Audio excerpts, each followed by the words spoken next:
بسم الله الرحمن الرحيم إن الحمد لله نحمده ونستعينه ونستغفره من يهده الله فلا مضل له ومن يضلل فلا هادي له وأشهد أن لا إله إلا الله وحده لا شريك له وأشهد أن سيدنا ونبينا وحبيبنا وشفيعنا وقرة أعيننا محمدا عبده ورسوله صلی اللہ تبارک و تعالی علیہ وعلی آلہ واصحابہ وازواجہ وذریتہ وبارک وسلم تسلیما کثیرا اما بعد فاعوذ باللہ من الشیطان الرجیم بسم اللہ الرحمن الرحیم ومن احسن قولا ممن دعا الی اللہ وعمل صالحا وقال اننی من المسلمین ولا تستوي الحسنة ولا السيئة ادفع بالتي هي أحسن فإذا الذي بينك وبينه عداوة كأنه ولي حميم وما يلقاها إلا الذين صبروا وما يلقاها إلا ذو حظ عظيم سبحان ربك رب العزة عما يصفون وسلام على المرسلين والحمد لله رب العالمين اللہم صلی علی سیدنا محمد وعلی آل سیدنا محمد وبارک وسلم۔ میرے محترم دوستو اور بزرگوں،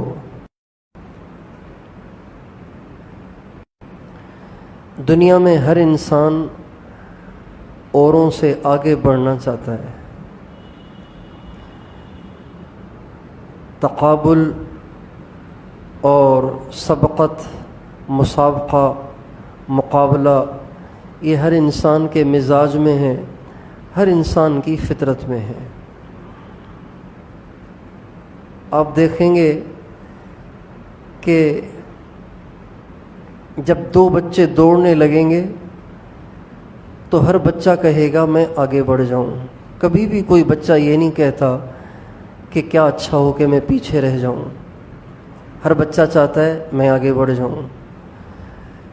دو گھر میں چھوٹے بچے ہیں، آپ باہیں پھیلائیں گے کہ کون آئے گا تو وہ دونوں ایک دوسرے سے آگے بڑھ کر آپ کے پاس پہلے پہنچنا چاہیں گے۔ مقابلہ، آگے بڑھنا، اوروں کو پیچھے چھوڑنا، یہ انسان کی فطرت میں ہے، انسان کی طبیعت میں ہے۔ اسی وجہ سے بچپن ہی سے انسان کے مختلف اعمال سے اور مختلف افعال سے یہ ظاہر ہوتا ہے۔ لیکن ہر عمر کے ہر حصے میں اس کے آگے بڑھنے کے معیار بدلتے رہتے ہیں۔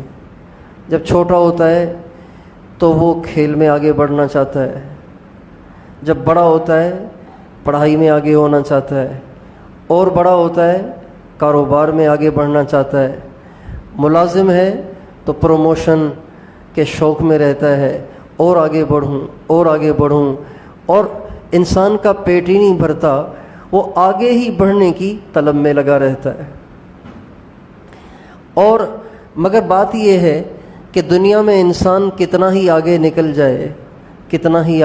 جائے، کتنی ہی محنت اور کوشش کر لے، کتنی ہی وہ بڑی سے بڑی ڈگری حاصل کر لے، کتنا بڑے سے بڑا کاروبار حاصل کر لے، اور کتنی بڑی سے بڑی نوکری کر لے، کتنی بڑی سے بڑی کرسی اور عہدہ حاصل کر لے، سب کو پیچھے چھوڑ جائے اور سب سے آگے نکل جائے، ایک وقت ایسا آتا ہے کہ موت اس کی زندگی کی ساری محنتوں کو زیرو کر دیتی ہے۔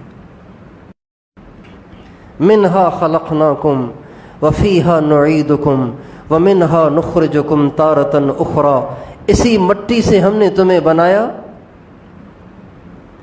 اور اسی مٹی میں تمہیں لوٹائیں گے۔ مٹی سے چلا تھا، دوڑتے دوڑتے دوڑتے دوڑتے بادشاہ بن گیا، دوڑتے دوڑتے دوڑتے وزیر بن گیا، دوڑتے دوڑتے دوڑتے دوڑتے دنیا کا بہت بڑا بزنس مین بن گیا، اور دوڑتے دوڑتے 22ویں گریڈ کا افسر بن گیا۔ ایک ایسا جھٹکا لگا کہ سارا زیرو ہو گیا، اور دوبارہ وہیں آ گیا جہاں سے چلا تھا. تو اس سے پتہ چلتا ہے کہ انسان دنیا کی چاہے کتنی دوڑ لگائے اس کا فائدہ نہیں ہے. اس لیے کہ دوڑ لگا لگا کے جہاں بھی پہنچے موت کے دھکے سے دوبارہ وہیں آ جائے گا جہاں سے چلا تھا. اس لیے حضور نبی کریم صلی اللہ علیہ وسلم اور آپ کے صحابہ، آپ کے اہل بیت اعظام اور تمام اللہ کے مقبول بندوں نے اپنی زندگیوں کی صلاحیتیں اس پہ نہیں لگائیں. ہمارے نبی کے زمانے میں اس کا کوئی ماحول نہیں تھا، اس کا کوئی تصور نہیں تھا، اس کی کسی کو فکر نہیں ہوتی تھی کہ اس نے ایسا گھر بنایا ہے، میرا گھر تو اس سے اچھا ہونا چاہیے. اس نے ایسے کپڑے پہنے ہوئے ہیں، میرے کپڑے اس سے اچھے ہونے چاہیے. اس کا کاروبار اتنا چلتا ہے، میرا اس سے زیادہ چلنا چاہیے. ہمارے نبی کے زمانے میں عمومی طور پر یہ ماحول تھا. اللہ تعالیٰ نے جس کو جس حال میں رکھا ہوا تھا وہ اس حال میں راضی تھا. اور بھائیوں، زندگی کو پرسکون بنانے کا یہ بڑا خوبصورت نسخہ ہے. اللہ جس حال میں رکھے کو اللہ تیرا شکر ہے. اللہ جس حال میں رکھے میرے لیے یہی بہتر ہے، اس لیے کہ اللہ زیادہ جانتا ہے. اللہ تعالیٰ کے ناموں میں سے ایک نام ہے الحکیم. الحکیم، العلیم، الحکیم العلیم. اللہ حکیم بھی ہے، علیم بھی ہے. حکیم کیسے کہتے ہیں؟ ہمارے ہاں تو حکیم اسے کہتے ہیں جو کچھ معجونیں لے کر، کچھ پھکیاں لے کر، چورن لے کر دکان کھول لے اور نفس دے، مرض بتا دے، اس کو حکیم کہتے ہیں. اس کو بھی حکیم اس لیے کہتے ہیں کہ یہ مرض کو پہچانتا ہے، کس کو کون سی دوائی دینی ہے. اللہ حکیم ہے، کیا مطلب؟ اللہ حکیم ہے کیا مطلب؟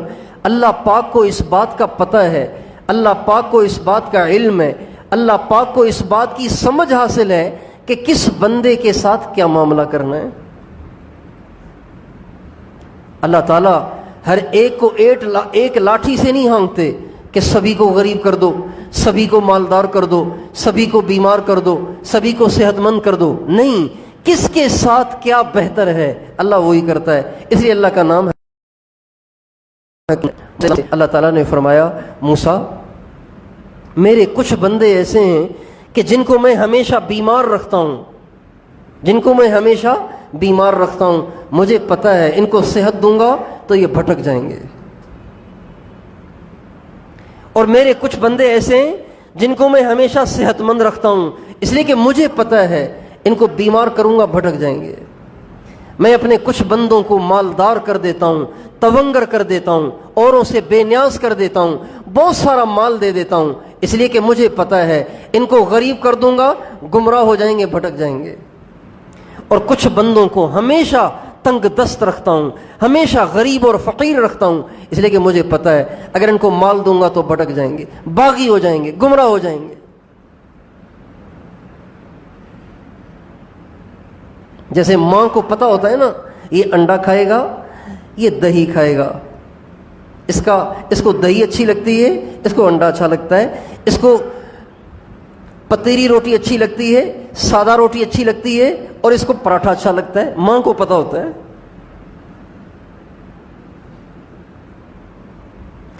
اللہ جس حال میں رکھے اس حال میں راضی رہنا، یہ زندگی کو پرسکون بنانے کا بڑا بہترین نسخہ ہے. بھوک آئے سوچو اللہ نے بھیجی ہے، تنگی آئے سوچو اللہ نے بھیجی ہے، مال آئے تو بھی کہو اللہ نے بھیجا ہے، بیماری آئے اللہ نے بھیجی ہے، صحت مل جائے اللہ نے دی ہے. اللہ تعالیٰ فرماتے ہیں وَمَا بِكُم مِّن نِّعْمَةٍ فَمِنَ اللَّهِ، جو تمہارے پاس نعمت ہے تمہاری اپنی نہیں ہے، اللہ کی دی ہوئی ہے. وَالْقَدْرِ خَيْرِهِ وَشَرِّهِ مِنَ اللَّهِ تَعَالَى، اچھے حالات بھی اللہ بھیجتا ہے، برے حالات بھی اللہ بھیجتا ہے. ہمارے ایک بہت بڑے بزرگ تھے حضرت خلیفہ غلام محمد صاحب دین پوری رحمۃ اللہ علیہ، دین پور شریف میں ان کی قبر ہے. یہ مرشد ہیں، شیخ ہیں حضرت مولانا احمد علی لاہوری رحمۃ اللہ علیہ کے. حضرت مولانا احمد علی لاہوری رحمۃ اللہ علیہ بہت بڑے بزرگ، امام الاولیاء ان کو کہتے ہیں، ولیوں کے امام، اپنے زمانے کے کتب تھے. یہ ان کے شیخ ہیں، انہوں نے ان سے فیض لیا ہے. حضرت خلیفہ غلام محمد صاحب دین پوری رحمۃ اللہ علیہ شروع میں. بعد میں حضرت مولانا تاج محمود امروٹی سے بھی انہوں نے استفادہ کیا، انہی کے خلیفہ ہوئے اور ان کے بھی خلیفہ ہوئے. حضرت خلیفہ غلام محمد صاحب دین پوری رحمۃ اللہ علیہ ایک دفعہ، اچھا ان کے جو شیخ تھے نا، ان کے شیخ کا نام ہے حافظ محمد صدیق صاحب بھرچونڈی شریف.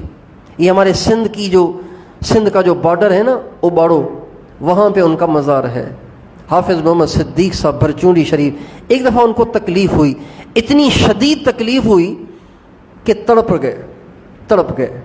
لیکن تڑپتے ہوئے واویلا نہیں کر رہے تھے، چیخ رہے اور چلا نہیں رہے تھے، بلکہ تڑپتے تڑپتے ایک شعر پڑھ رہے تھے.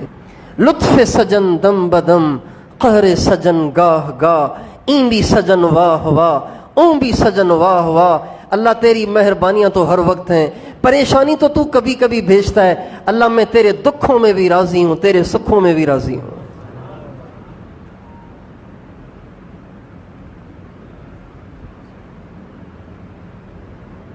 لطف سجن دم بدم، قہر سجن گاہ گاہ.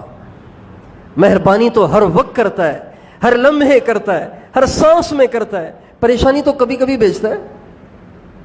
جو لوگ اللہ تعالیٰ کی نعمتوں کو نہیں سوچتے نا، وہ پریشانی سے بہت پریشان ہوتے ہیں. جو اللہ پاک کی نعمتوں کو نہیں سوچتے وہ پریشانی سے بہت پریشان ہوتے ہیں. بہت سے لوگ ملتے ہیں، کہتے ہیں جی ایک نہ ایک مجھے کوئی پریشانی چھوڑ ہی نہیں رہی. ابھی مجھے 4 دن سر میں درد تھا، اب مجھے بخار شروع ہو گیا ہے. ابھی بخار ٹھیک ہوا، ابھی مجھے ٹانگ میں درد شروع ہو گیا ہے. تو بھائی جس وقت آپ کو سر میں درد تھا، کان میں تو نہیں تھا نا، ڈاڑھ میں تو نہیں تھا نا، معدے میں تو نہیں تھا نا، گردے میں تو نہیں تھا نا، پھیپھڑوں میں تو مسئلہ نہیں تھا، پیشاب تو آ رہا تھا، پاخانہ تو آ رہا تھا. لک میں بنا کے جب آپ منہ میں ڈال رہے تھے تو اندر بھی تو جا رہے تھے، سانس کی نالی میں تو نہیں جا رہے تھے. جب رات کو سوتے تھے تو نیند بھی آ جاتی تھی. سانس لے رہے تھے تو سانس بھی لے پا رہے تھے، کوئی پھیپھڑوں کا مسئلہ نہیں تھا. دمے کے مریضوں سے پوچھو کہ سانس لینا کتنی بڑی نعمت ہے. درد ہوا ٹانگ میں، اتنی ساری جو اللہ کی طرف سے نعمتیں تھیں ان کو یاد ہی نہیں کیا. ایک ٹانگ کے درد کو لے کے بیٹھ گئے اور ناشکری شروع کر دی اور واویلا شروع کر دی. میں آپ سے پوچھتا ہوں، آپ کے پاس ایک مہمان آیا، آپ نے اس کے سامنے کھانے رکھے، بہترین قسم کی آپ نے کھیر بنائی، بہترین قسم کا آپ نے قورمہ بنایا، بہترین قسم کی آپ نے بریانی بنائی، کولڈ ڈرنک بھی ساتھ رکھی، سلاد بھی ساتھ رکھا، لسی بھی اسے پلائی. یہ اتنی ساری نعمتیں، قورمہ بھی ٹھیک، بریانی بھی ٹھیک، سالن بھی ٹھیک، روٹی بھی ٹھیک، ساری چیزیں ٹھیک. لیکن چائے جو آپ نے دی نا وہ ذرا میٹھی زیادہ ہو گئی تھی. اب وہ واویلا کرنے بیٹھ گیا، یہ کون سی تم نے چائے بنائی ہے، تم نے ساری بوری ایک کپ میں ڈال دی ہے. چیخنا شروع کر دیا، چلانا شروع کر دیا. بتاؤ آپ کو اچھا لگے گا؟ یا تیرا دماغ تو ٹھیک ہے، سالن تیرا اتنا اچھا، بریانی تیری اتنی اچھی، روٹی تیری اتنی اچھی، سلاد تیرے سامنے رکھا ہوا ہے، کھیر ہم نے ساری رات ہم نے دودھ کو پکا پکا کے تیرے لیے کھیر بنائی ہے، صرف چائے میں چینی زیادہ ڈل گئی، تو چیخنے لگ گیا ہے. بھائی بتاؤ برا لگے گا کہ نہیں لگے گا؟ اس لیے فرمایا لطف سجن دم بدم، قہر سجن گاہ گاہ. فارسی کے الفاظ ہیں یہ. اللہ پاک کی مہربانیاں تو ہر دم ہو رہی ہیں، کوئی سانس اللہ پاک کی مہربانیوں سے خالی نہیں ہے. قہر سجن گاہ گاہ، پریشانی تو میرا مالک کبھی کبھی بھیجتا ہے. اے میرے رب، میں تیری پریشانیوں میں بھی تجھ سے راضی ہوں، میرا تجھ سے کوئی گلا شکوہ نہیں ہے، میں تیری نعمتوں میں بھی تجھ سے راضی ہوں۔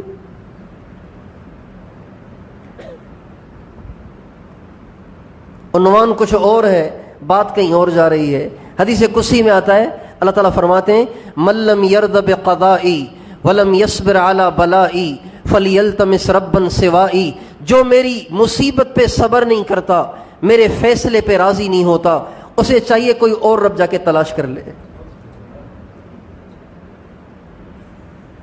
ہمارا بندہ اگر رہنا ہے تو پھر ہم خوشیاں بھی بھیجیں گے اور غم بھی بھیجیں گے، تنگی بھی بھیجیں گے، تونگری بھی بھیجیں گے، اور یہ جو کچھ بھیجیں گے فائدہ اس میں تمہارا ہی ہوگا، اللہ کا فائدہ نہیں ہوگا۔ یہ مسئلہ نہیں ہے کہ اللہ تعالیٰ کے پاس مقدار تھوڑی سی ہے، سب کو اگر مالدار کر دے گا تو اتنی اس کے پاس گنجائش نہیں ہے، لہذا کسی کو غریب کر دیا، کسی کو مالدار کر دیا، یہ مسئلہ نہیں ہے۔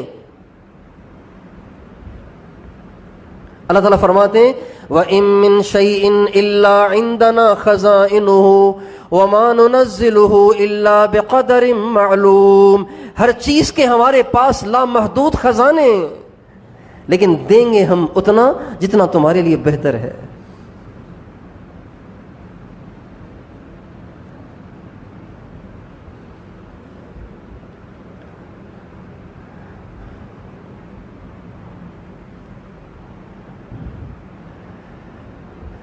تو انسان اگر ساری زندگی اپنی ساری صلاحیتیں لگا کر کسی ایک منزل پہ پہنچ بھی جائے تو وہاں سے اس نے موت پہ دوبارہ واپس آنا ہے، اس نے دوبارہ وہیں آ کے پہنچنا ہے جہاں سے وہ چلتا ہے۔ اللہ تعالیٰ قرآن پاک میں فرماتے ہیں والتین والزیتون وطور سینین وهذا البلد الامین لقد خلقنا الانسان فی احسن تقویم ثم رددناہ اسفل سافلین، انسان کو ہم نے سب سے اچھے سانچے میں ڈھالا ہے، لیکن ایک وقت ایسا ضرور آتا ہے کہ وہ ڈھلتے ڈھلتے ڈھلتے ڈھلتے اسفل السافلین میں پہنچ جاتا ہے۔ کبھی اس کے کپڑوں پہ مکھی بھی نہیں بیٹھتی، اب یہ مٹی میں پڑا ہوا ہے۔ کبھی وہ روزانہ منہ دھوتا تھا، آج اس کے گال مٹی پہ رکھے ہوئے ہیں۔ کبھی تکیے کے بغیر اسے نیند نہیں آتی تھی، آج وہ بغیر تکیے کے مٹی میں پڑا ہوا ہے۔ کبھی اس کے آگے پیچھے نوکر چاکر ہوتے تھے اور روزانہ کتنے لوگ اس کا حال پوچھنے والے ہوتے تھے، آج وہ قبر میں پڑا ہوا ہے، اس کے اپنے بھی اس کو پوچھنے نہیں جاتے۔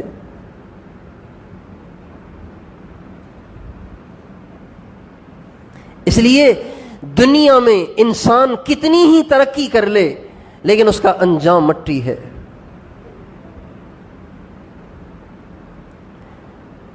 ہمارے نبی کی سنت ہے جب مردے کو قبر میں اتارو نا، جب مردے کو قبر میں اتارو اور مٹی ڈالنے لگو تو مٹھیاں بھر بھر کے جب مٹی ڈالنے لگو تو ساتھ ساتھ یہ بھی کہتے رہو منہا خلقناکم وفیہا نعیدکم ومنہا نخرجکم تارۃ اخری، او انسان تجھے اسی سے بنایا تھا، آج ہم تجھے اسی میں اٹھائے، اور یاد رکھ تجھے دوبارہ اسی سے اٹھایا جائے گا۔ اس لیے دنیا کی دوڑ لگانا، دنیا میں آگے بڑھنا، دنیا میں سبقت کرنا، دنیا میں مقابلہ کرنا حماقت کے سوا کچھ نہیں ہے، بے وقوفی کے سوا کچھ نہیں ہے۔ مقابلہ کس چیز میں کرنا چاہیے؟ مقابلہ اس چیز میں کریں کہ جو باقی تو رہے۔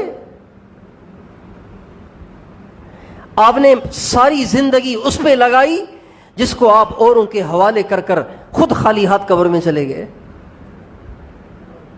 ساری زندگی لگائی کہ کرسی کے مالک بن جاؤں، کرسی کے مالک ہوئے، حضرت اسرائیل آ گئے۔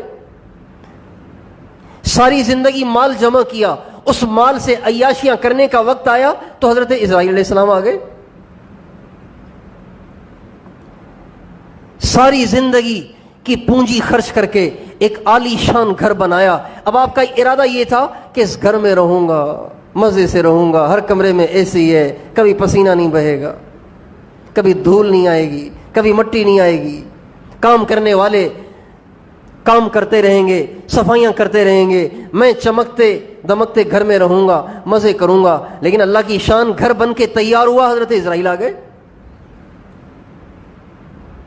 اس لیے دنیا اس قابل کہ اس کے لیے دوڑ لگائی جائے, اس کے لیے اپنی صلاحیتوں کو خرچ کیا جائے, اس کے لیے اپنی زندگی کو کھپایا جائے, اپنی زندگی کے قیمتی لمحات کو خرچ کیا جائے, اپنی زندگی کے قیمتی لمحات کو اس میں خرچ کیا جائے جو ساتھ تو رہے, کام تو آئے. وہ کیا ہے؟ وہ آخرت ہے. جیسے دنیا میں درجات ہیں, کیٹیگریاں ہیں. کچھ لوگ بالکل نچلے درجے کے لوگ ہیں, کچھ ذرا کھاتے پیتے لوگ ہیں, کچھ بہت بڑے لوگ ہیں. اسی طرح آخرت میں بھی ایسے ہی ہوگا. کچھ ایسے ہوں گے بالکل گرے پڑے بیچارے, مشکل سے جنت ملے گی, اور وہ بھی نچلے درجے کی. دنیا کے لحاظ سے تو وہ بھی بہت عالی شان ہوگی. اس ساری دنیا سے 10 گنا بڑی وہ جنت ہوگی جو سب سے نچلے درجے کے جنتی کو ملے گی. دنیا سے 10 گنا بڑی ہوگی.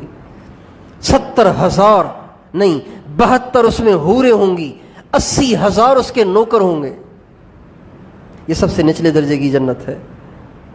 اور جو اوپر کی جنتیں ہیں اس کے تو کیا ہی کہنے. جو اوپر کے درجے کی جنتیں ہیں اس کے تو کیا ہی کہنے. اتنے مزے ہیں کچھ نہ پوچھو.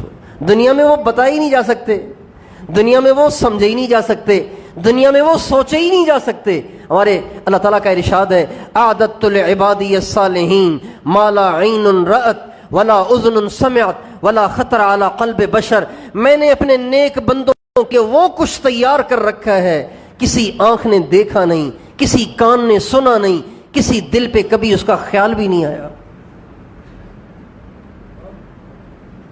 ایسی ایسی چیزیں تیار کر رکھی ہیں. ایک آیت میں اللہ تعالیٰ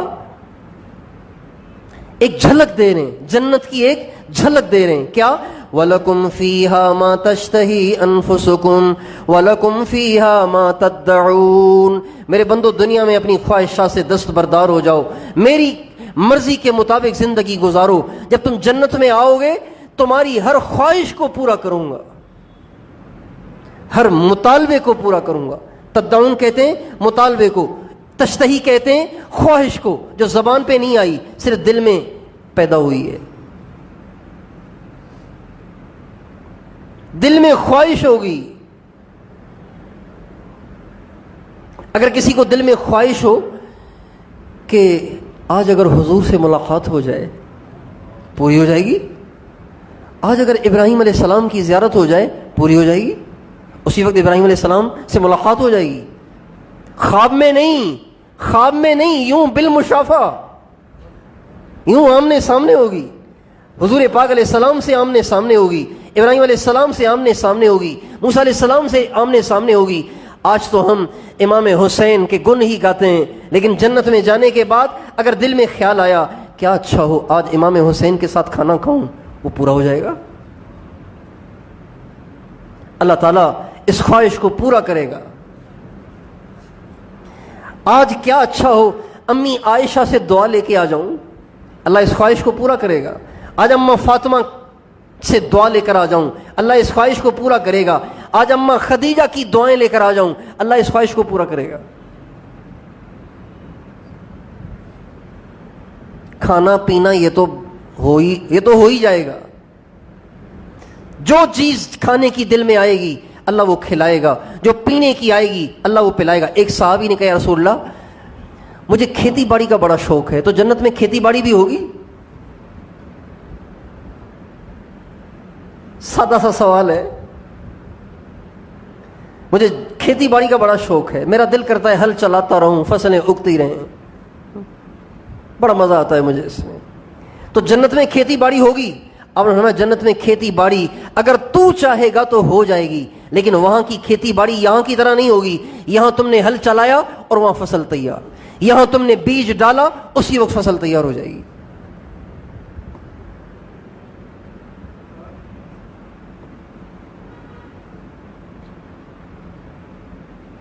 ایک نے کہا یا رسول اللہ مجھے اولاد سے مجھے اولاد کا بڑا شوق ہے, تو جنت میں بھی اولاد ہوگی؟ عجیب عجیب سوال نہیں ہے. کہ رسول اللہ جنت میں اولاد بھی ہوگی؟ فرمایا اگر تو چاہے گا تو وہاں بھی ہو جائے گی، لیکن وہاں اولاد یوں 9 مہینے میں نہیں ہوگی، یا تو 9 مہینے میں ہوتی ہے نا، 9 مہینے میں اولاد ہوتی ہے، ماں کے پیٹ میں بنتے بنتے بنتے بنتے 9 مہینے لگ جاتے ہیں دنیا میں آنے میں، لیکن جنت میں ایسے نہیں ہوگا، جنت میں فٹافٹ اولاد ہوگی۔ وَلَكُمْ فِيهَا مَا تَشْتَهِي أَنفُسُكُمْ وَلَكُمْ فِيهَا مَا تَدَّعُونَ نُزُلًا مِّنْ غَفُورٍ رَّحِيمٍ، یہ سب بخشنے والے مہربان کی مہمانی ہوگی۔ کتنا مزہ آئے گا۔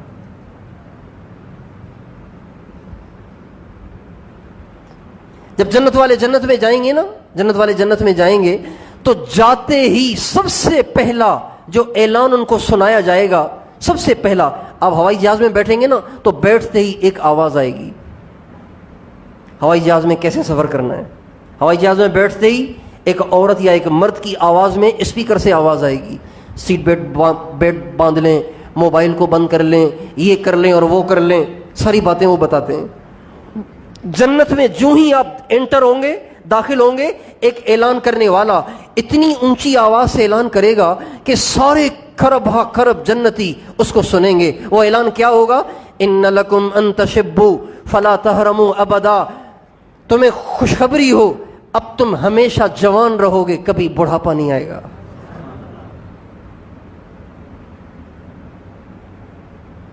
ان لکم ان تشبوا فلا تحرموا ابدا، تم جوان رہو گے، کبھی بڑھاپا نہیں آئے گا۔ ان لکم ان تشبوا فلا تحرموا ابدا، غم نہ کرو یہاں بڑھاپا ہے ہی نہیں، جوانی جوانی ہے۔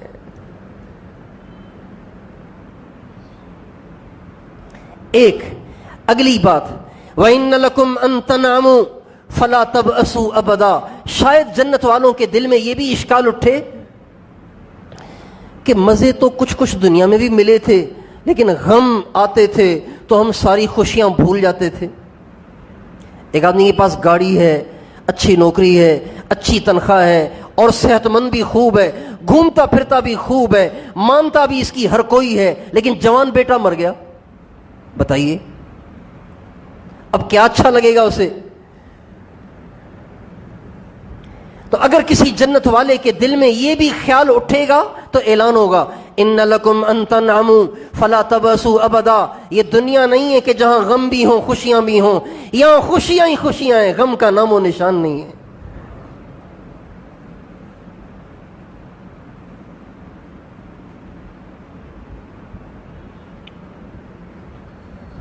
ایک اور اعلان ہوگا، یہ سارے ایک ہی اعلان میں باتیں ہوں گی۔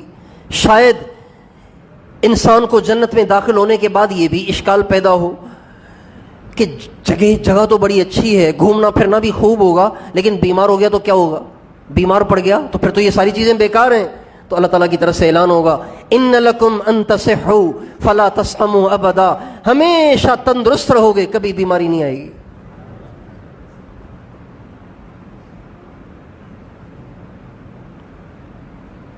اور جب جنتی جنت میں داخل ہوں گے نا، جب جنتی جنت میں داخل ہوں گے تو اس کا استقبال کرنے کے لیے سب سے پہلے پتہ ہے کون آئے گا؟ سب سے پہلے اس کی دنیا کی بیوی آئے گی۔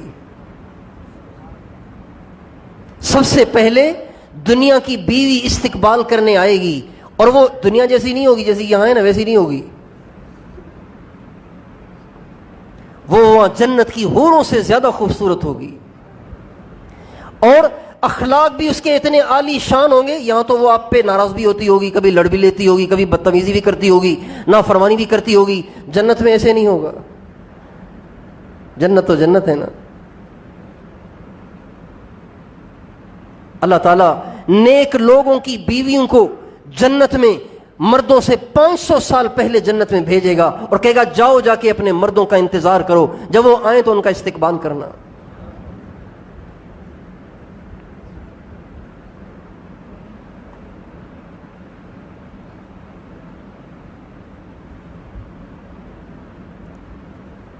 وہاں کا نظام اور ہے، یہاں کا نظام اور ہے۔ ایک مولوی صاحب جنت بیان کر رہے تھے تو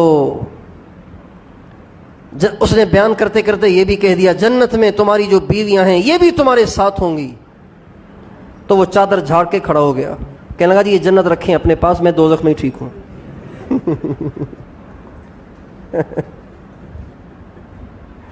اگر یہ فلم وہاں بھی گلے میں پڑنی ہے تو پھر میں وہیں ٹھیک ہوں. لیکن وہاں ایسی نہیں ہوگی، وہاں تو حوروں کی سردار ہوگی. اما عائشہ رضی اللہ عنہا فرماتی ہیں جب جنت میں جنت والے چلے جائیں گے نا تو جنت کی حوروں اور دنیا کی جو نیک عورتیں ہیں ان کا آپس میں ایک دفعہ مناظرہ ہوگا، بحث ہو جائے گی.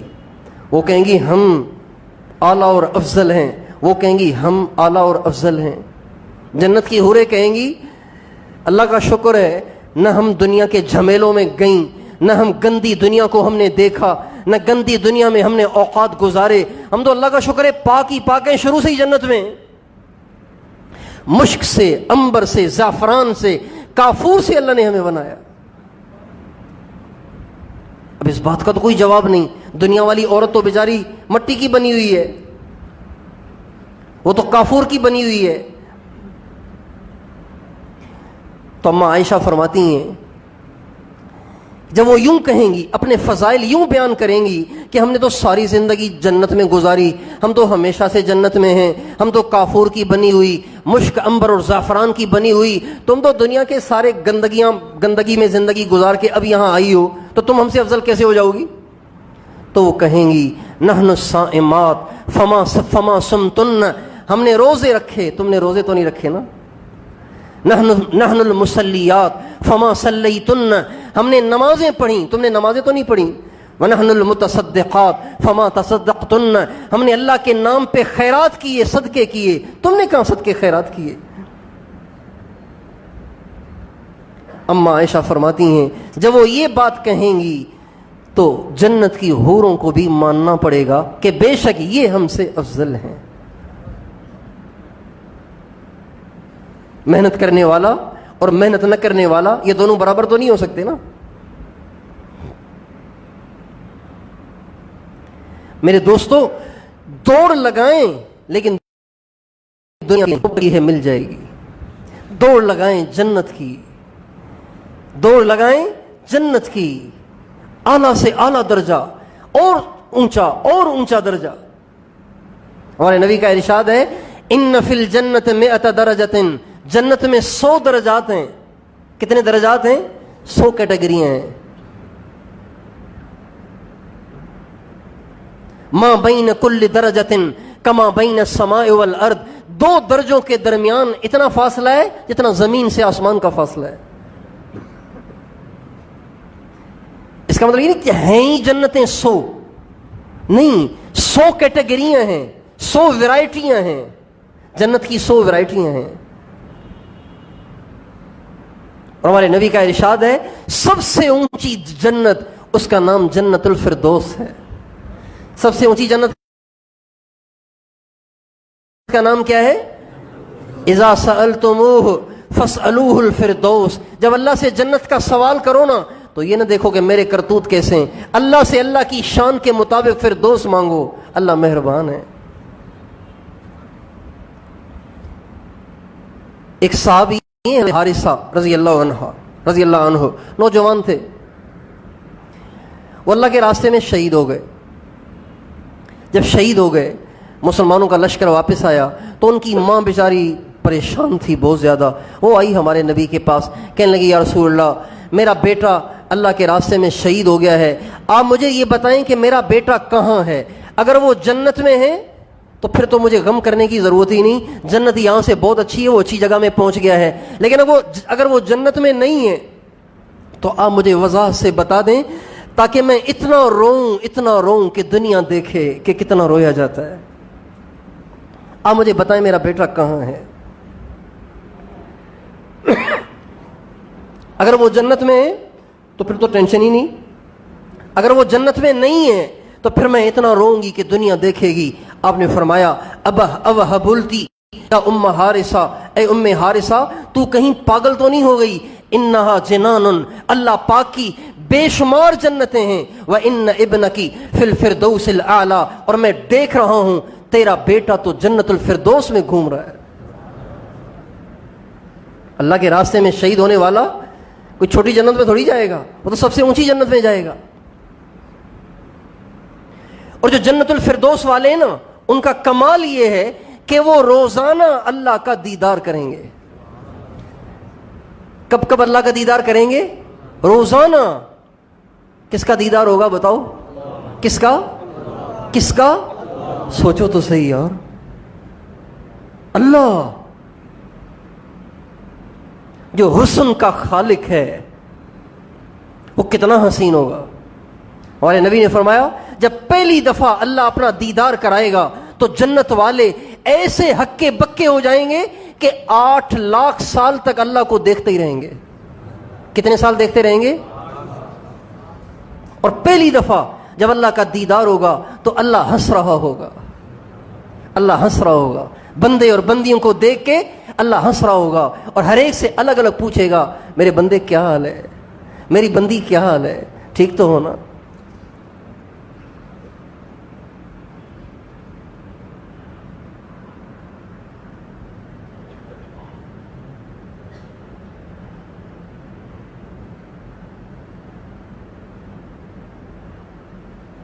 کتنا مزہ آئے گا. 8 لاکھ سال کوئی مذاق نہیں ہے. آدمی کسی پیارے، کسی دوست، کسی محبوب کے ساتھ بیٹھے گا 2-4 گھنٹے بیٹھ کے آخر تھک جائے گا کہ یار میں تھک گیا ہوں، میں نے آرام کرنا ہے. 1 رات پوری بیٹھ جائے گا، 6 گھنٹے بیٹھ جائے گا، 10 گھنٹے بیٹھ جائے گا. اللہ پاک کو دیکھیں گے لاکھوں برس دیکھتے ہی چلے جائیں گے.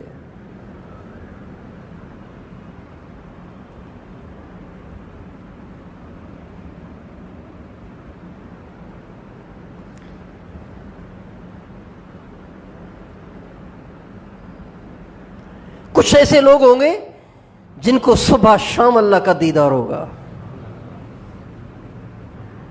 کچھ ایسے ہوں گے جن کو روزانہ اللہ کا دیدار ہوگا. کچھ ایسے ہوں گے جن کو ہفتے میں 1 دفعہ اللہ کا دیدار ہوگا.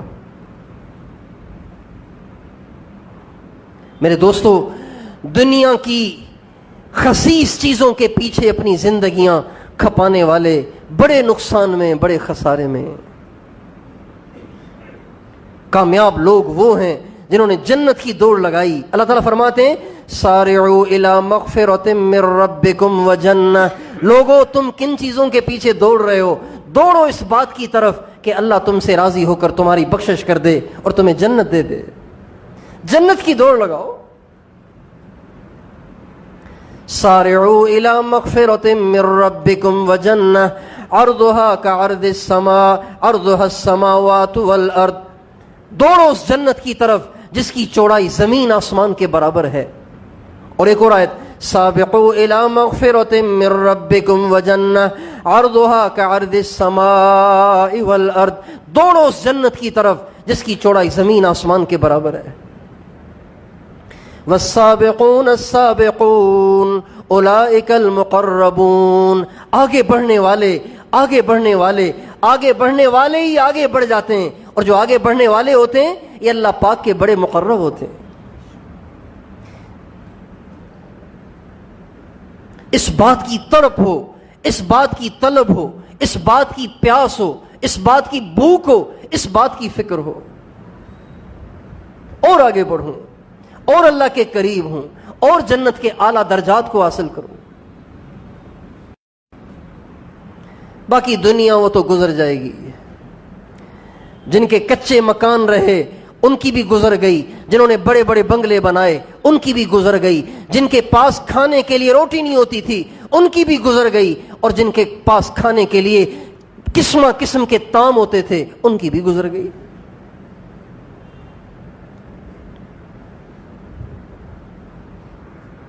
ہمارے نبی کی ساری زندگی اس بات پہ شاہد ہے کہ دنیا کی دوڑ نہیں لگانی چاہیے. آپ علیہ السلام اگر دنیا کی دوڑ لگاتے دنیا میں سب سے اچھا کھانا آپ کھا سکتے تھے. دنیا میں سب سے اچھا گھر آپ کا بن سکتا تھا. دنیا میں سب سے اچھا مکان آپ کا ہو سکتا تھا. دنیا میں سب سے اچھے کپڑے آپ کے ہو سکتے تھے. لیکن آپ کی زندگی فقیرانہ ہے. حضرت اماں فاطمہ رضی اللہ عنہا ایک دفعہ خدمت اقدس میں حاضر ہوئیں. ہاتھ میں کچھ لے کے آئیں. آ کے اپنے والد کو پکڑایا، آپ علیہ السلام کو پکڑایا اور بیٹا بیٹا کیا لائی ہو؟ کہ یا رسول اللہ میرے گھر میں آج کئی دن کے بعد روٹی پکی تھی. جب میں کھانے بیٹھی تو مجھے آپ یاد آ گئے. جب میں کھانے بیٹھی تو آپ یاد آ گئے. میں نے کہا ابو نے پتہ نہیں کھائی نہیں کھائی, میں کیسے کھاؤں, پہلے ابو کو پیش کروں اس کے بعد خود کھاؤں. آپ علیہ السلام نے وہ روٹی لی, اس کا ایک لقمہ توڑا, منہ میں ڈالا, پھر فرمایا یا بنیۃ ھذا اول طعام اکلہ ابوک منذ ثلاثۃ ایام, بیٹی یہ پہلا لقمہ ہے جو تیرے باپ کے پیٹ میں 3 دن کے بعد داخل ہوا ہے. کوئی سنا ایسا فقیر جس کو 3 دن نہ ناشتہ ملا ہو, نہ دوپہر ملا ہو, نہ رات کا کھانا ملا ہو, نہ اسے چائے ملی ہو؟ ایسا فقیر تو دنیا میں کوئی نہیں ہے. اور یہ نبیوں کے امام ہیں, نبیوں کے سردار ہیں, وجہ کائنات ہیں, اللہ پاک کے حبیب ہیں, اور فرما رہے 3 دن کچھ نہیں کھایا, پہلا لقمہ جا رہا ہے منہ میں. یہ عملی نصیحت ہے, یہ عملی واض و نصیحت ہے کہ ہم کس چیز کی دوڑ لگائیں, کس چیز پر اکتفا کریں. یہ ہمارے نبی کی زندگی عملی نمونہ ہے.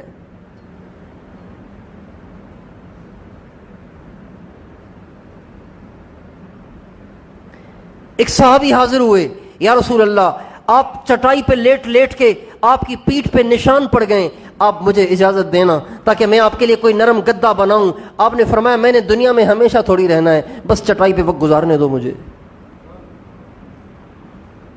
آپ نے اس کو گدا بنانے کی اجازت نہیں دی اور فرمایا مسافر ہوں, بوریے پہ بھی وقت گزر جائے گا. اگر وہ گدا لے آتا آپ کہتے چلو جی تمہیں بھی ثواب مل جائے گا, لے آؤ بھائی تم بھی گدا. لیکن اگر وہ گدا آپ قبول کر لیتے تو امت کو یہ سبق تو نہ ملتا کہ دوڑ کس چیز کی لگانی ہے.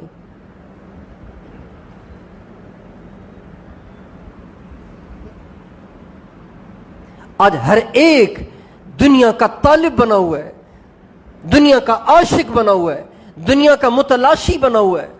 جس کو اللہ نے جس حال میں رکھا ہے وہ اس سے اور آگے جانا چاہتا ہے. کتنے اچھے خاصے افسران ہیں جو جب بھی ملاقات ہوتی ہے پروموشن کی دعا کے لیے کہتے ہیں.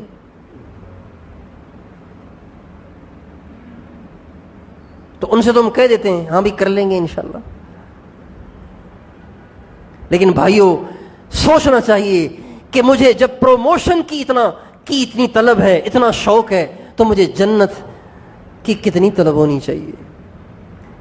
کیا پروموشن ہونے کے بعد پھر انسان کو موت نہیں آئے گی؟ کیا دنیا میں ایسا بھی کوئی گریڈ ہے جس پہ پہنچنے کے بعد انسان موت سے مستثنی ہو جاتا ہے؟ بادشاہ بھی بن جائے تو مرے گا, بادشاہ بھی بن کر انسان موت سے نہیں بچ سکتا.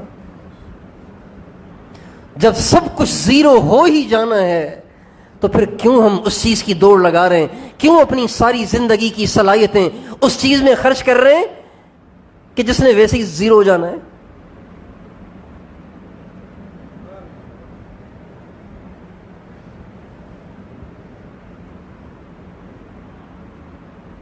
ریت کی دیواریں بنانا کوئی سمجھداری کی بات نہیں ہوتی.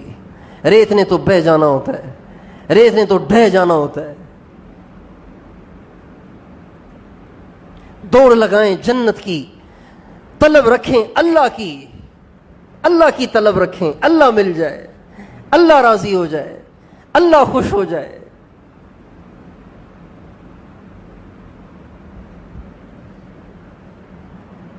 اللہ تعالیٰ فرماتے ہیں فَفِرُّوا إِلَى اللَّهِ, لوگوں دوڑو اللہ کی طرف.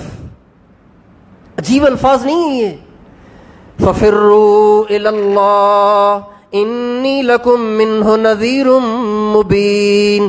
دوڑو اللہ کی طرف, کہیں پناہ نہیں ملے گی, اللہ کی طرف جاؤ.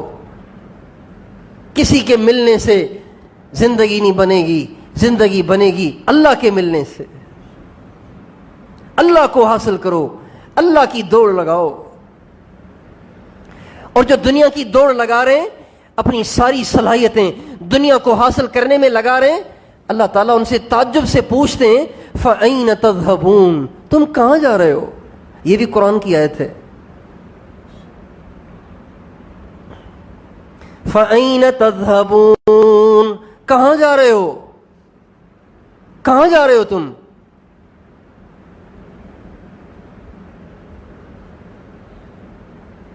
اس سے بھی زیادہ درد بھرے الفاظ، فَأَنَّا تُؤْفَكُونَ، کہاں دھکے کھا رہے ہو؟ اس سے بھی زیادہ درد بھرے الفاظ، فَأَنَّا تُسْحَرُونَ، تم کہاں جا رہے ہو؟ تم پہ کسی نے جادو تو نہیں کر دیا ہے؟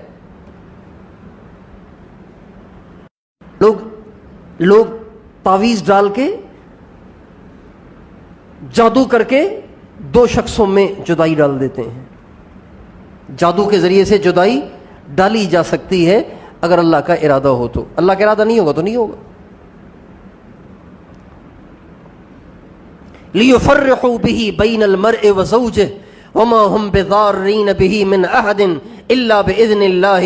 اللہ تعالیٰ قرآن پاک میں فرماتے ہیں یہ جادو اس لیے سیکھتے ہیں تاکہ خاوند بیوی کے درمیان جدائی ڈال دیں، لیکن یہ اللہ کے ارادے کے بغیر نقصان نہیں دے سکتے.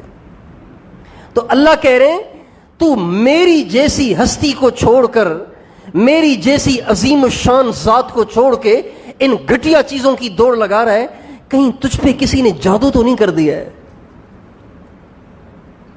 فَأَنَّا تُسْحَرُونَ، کہاں سے جادو ہو گیا ہے تم پر کہ تم میرے جیسے کو چھوڑ کر اور پتہ نہیں کن گندگیوں کی طرف جا رہا ہے؟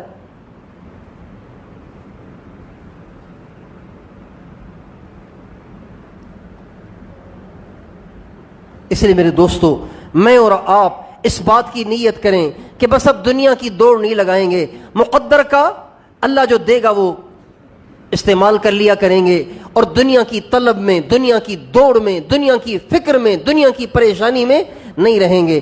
اللہ جس حال میں رکھے راضی رہیں گے. دوڑ لگائیں گے جنت کی، دوڑ لگائیں گے اللہ کو راضی کرنے کی، مقابلہ کریں گے اللہ کے راستے میں، اللہ کے قریب ہونے میں.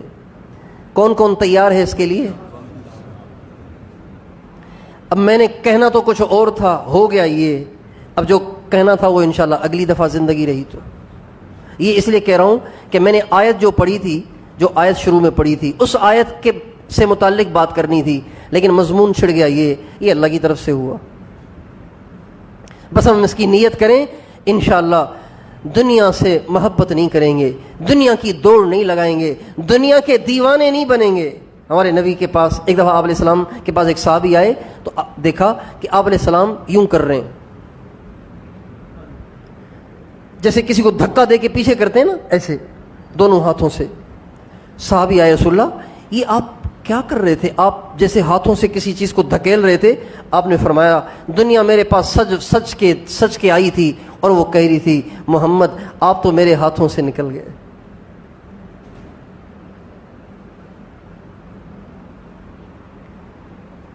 اس نے اپنے آپ کو مجھ پہ پیش کیا، میں نے دھکے دے کے اس کو پیچھے کر دیا. وہ کہنے لگی آپ تو مجھ سے بچ گئے، آپ کے بعد والے مجھ سے کیسے بچیں گے؟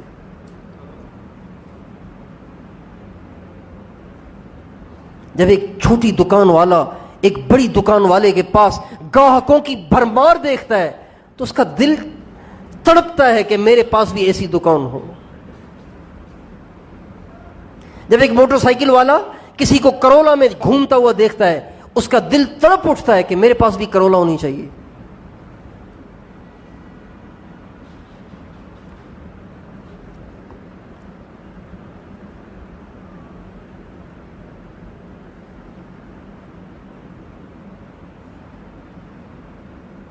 سب کچھ مل بھی گیا، کب تک رہے گا؟ آخر چھوٹ جائے گا. اس لیے 4 دن کی چاندنی کے لیے اپنی آخرت کو برباد نہ کریں، اللہ کو راضی نہ، اللہ کو ناراض نہ کریں، اللہ کو نہ چھوڑیں. دوڑ لگائیں اللہ کی، دوڑ لگائیں آخرت کی، دوڑ لگائیں جنت کی. وہ نعمتیں ہمیشہ ہمیشہ ساتھ رہیں گی. اللہ تعالیٰ مجھے اور آپ کو یہ والی طلب نصیب فرمائے، دنیا کی طلب سے بچائے.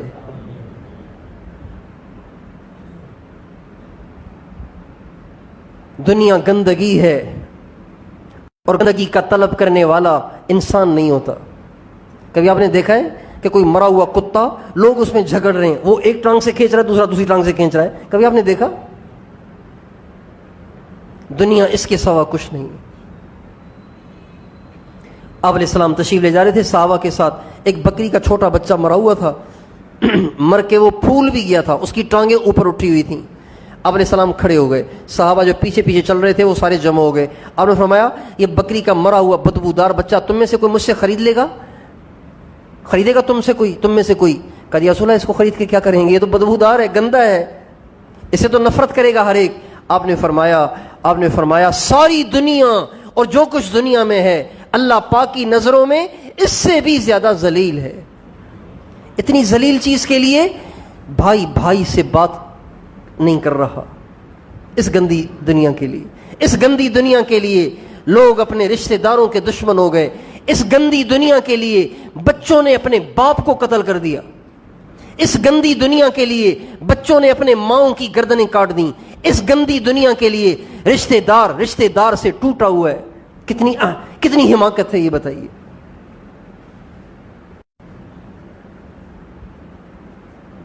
اگر آپ کا کوئی حق کھا رہا ہے نا, آپ کا کوئی حق کھا رہا ہے, چھوڑ دو اس کو. کب تک کھائے گا, کب تک مزے کرے گا؟ ایک دن عدل اور انصاف کا آنا ہے, ہر ایک کی ایک دن پیشی ہونی ہے. دل چھوٹا نہ کرو کہ کوئی تمہارا حق کھا گیا, دل چھوٹا نہ کرو کوئی تم پہ زیادتی کر گیا, ظلم کر گیا. اللہ جو دیکھ رہا ہے, تھوڑی سی تو زندگی ہے, کچھ گزر گئی ہے, کچھ رہ گئی ہے, اس کو بھی بھگت لو. دنیا کے لیے لڑنا, دنیا کے لیے جھگڑنا, دنیا کے لیے ایک دوسرے کا خون بہانا, یہ تو جانوروں کا کام ہے. کتے لڑتے ہیں ہڈیوں پہ,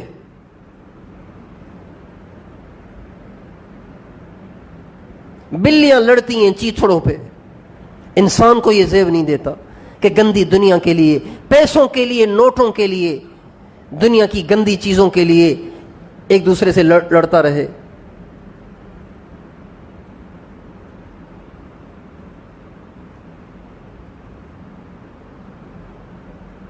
ایک چھوٹی سی بات پھر دعا کرتے ہیں. غزوہ حنین میں نبی کریم صلی اللہ علیہ وسلم کو بہت زیادہ اللہ نے مال غنیمت دیا. بکریاں, بھیڑیں, اونٹ, گائے, گھوڑے, بہت سارے جانور ہزاروں کی تعداد میں ہمارے نبی کو ملے. یہ غزوہ حنین جو پیش آیا یہ فتح مکہ کے فوراً بعد.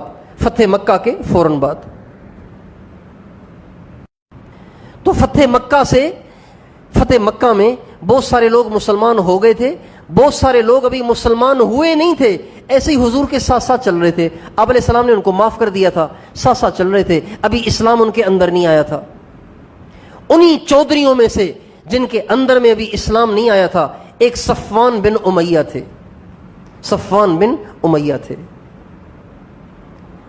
آپ علیہ السلام معائنہ کر رہے تھے کہ کہاں کہاں کتنا مال غنیمت ملا ہے, بکریاں, اچھا گائیں, اچھا اونٹ, بھیڑ, اس طرح سے آپ چیک کر رہے تھے. تو جب آپ پھر رہے تھے مال غنیمت میں تو ایک طرف پوری وادی بکریوں کی بھری ہوئی تھی. وادی کہتے ہیں دو پہاڑوں کے بیچ کے خلا کو.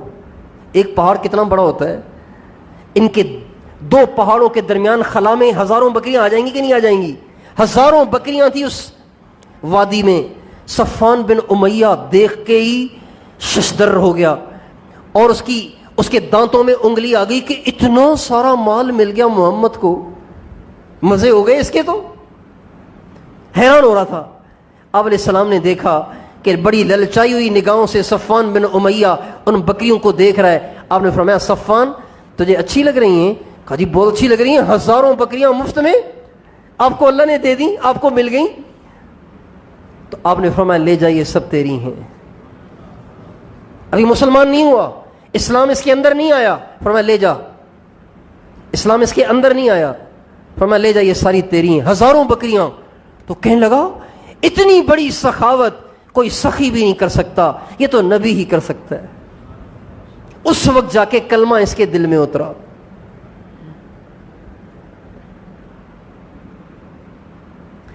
اس طرح ہمارے نبی نے مال غنیمت کو نئے مسلمان ہونے والے کافروں میں, جو پہلے کافر تھے اب نئے نئے مسلمان ہو رہے ہیں یا ہو گئے, ان میں لٹایا. مال بہت سارا تھا لیکن سارا مال تقسیم ہوا ان لوگوں میں جو ابھی مسلمان ہونے کے قریب تھے یا ابھی مسلمان ہوئے تھے.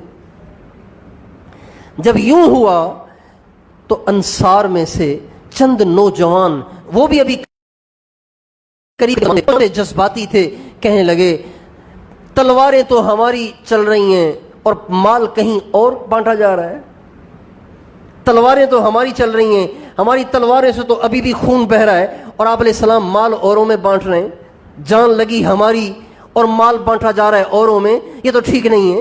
یہ ان کا اشکال تھا۔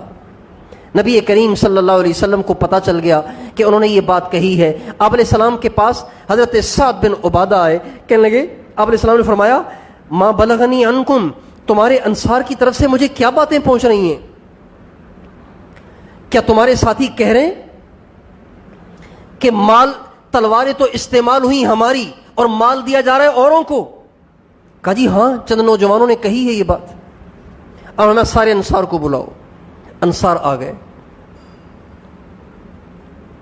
جب انصار آئے اور آ کے جمع ہوئے، بیٹھے آپ علیہ السلام کے پاس، تو آپ نے فرمایا انصار، کیا تمہیں وہ دن یاد نہیں ہے کہ جب اللہ نے مجھے تمہاری ہدایت کے لیے بھیجا، تم سب کے سب گمراہ تھے، اللہ نے میرے ذریعے سے تمہیں ہدایت دی۔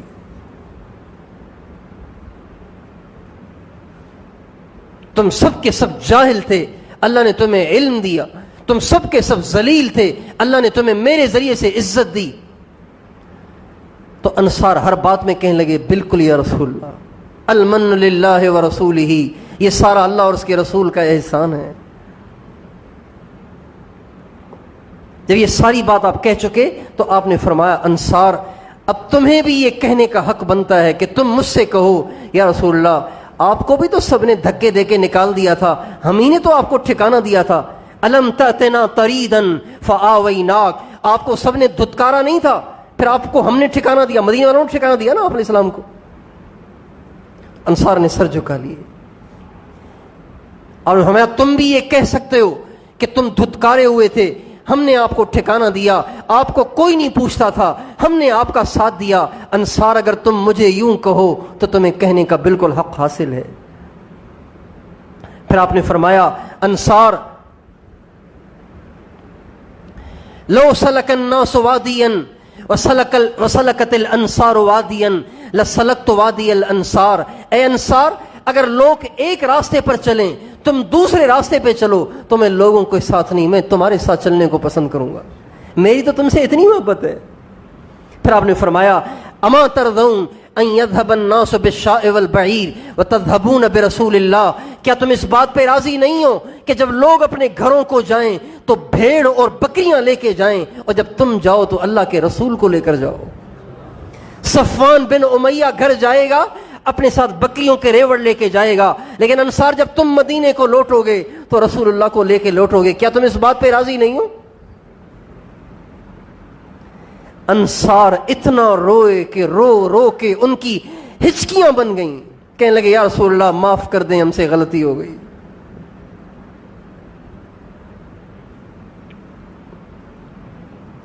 میرے دوستو، دنیا اس قابل نہیں ہے کہ اس کے لیے دوڑ لگائی جائے، دوڑ لگائیں اللہ کی، جنت کی، آخرت کی۔ تیار ہیں انشاءاللہ؟ اللہ تعالیٰ ہم سب کو اپنی طلب نصیب فرمائے، ہمیں کسی کی طلب نہ رہے، اللہ کی طلب رہے، ہمارا کوئی مطلوب نہ رہے، اللہ مطلوب رہے، کوئی مقصود نہ رہے، اللہ مقصود رہے، کوئی معبود نہ رہے، اللہ معبود رہے، کوئی محبوب نہ رہے، اللہ محبوب رہے، کوئی منزل نہیں۔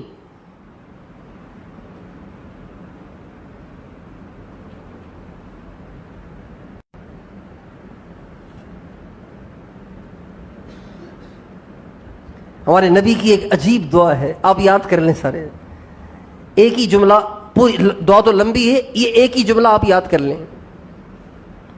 اللہم فجعل رغبتی الیک، اے اللہ، اے اللہ، اے اللہ۔ دل میں چاہت تو سبھی کی ہوتی ہے نا، سبھی کے دل میں کوئی نہ کوئی چاہت ہوتی ہے، کوئی نہ کوئی خواہش ہوتی ہے، کوئی نہ کوئی طلب ہوتی ہے۔ اے اللہ میری ساری طلب کو اپنی ذات کی طرف متوجہ کر دے کہ بس میں تجھے چاہوں اور کسی کو نہ چاہوں۔ اللہم کہیے، فجعل رغبتی الیک، اے اللہ بس میں تجھے چاہوں